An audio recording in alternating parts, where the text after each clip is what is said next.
আমার প্রিয় ক্লাস 9 এর ছাত্রছাত্রীরা, তোমাদের ক্লাস 9 এর খুবই গুরুত্বপূর্ণ একটি বিষয় হলো জীবন বিজ্ঞান। তোমাদেরই এক বন্ধু আমাকে এই প্রশ্নটা একটু লিখিয়ে দিতে বলেছে।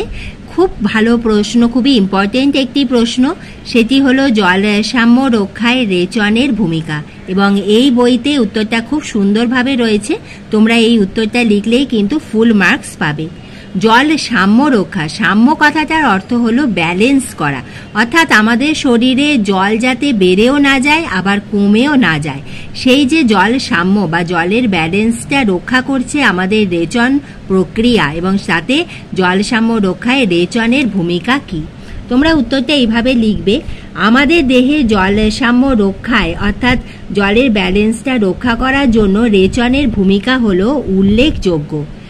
দেহকোষে, রক্ত ও লসিকায় পরিমাণ মতো জল থাকে। তাহলে কোথায় কোথায় জল থাকে? আমাদের দেহকোষে থাকে, আমাদের রক্ত যেহেতু প্রবাহিত হচ্ছে, বাহিত হচ্ছে, এবং লসিকা যেহেতু বাহিত হচ্ছে, এই দুটোতেও আমাদের জল থাকছে। তাহলে দেহকোষে, রক্ত ও লসিকায় পরিমাণ মতো জল থাকে। এই জলের ঘাটতি হতে থাকলে আমরা জল পান করি, অর্থাৎ আমাদের শরীরে যদি জল কমে যায় তখন আমরা জল পান করি, এবং তাতে আমাদের যে কম রয়েছে সেইটা আমাদের ব্যালেন্স হয়ে যায়।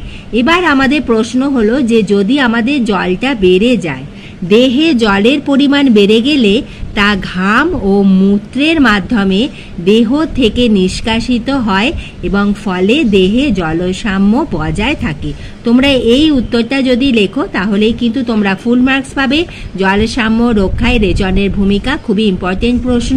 অতি অবশ্যই তোমরা এই প্রশ্নের উত্তরটা মুখস্থ করো, এবং তোমাদের যদি আর কোনো প্রশ্ন অসুবিধা হয় আমাকে কমেন্ট বক্সে লিখে জানিও, আমি তার উত্তরও তোমাদের লিখিয়ে দেব।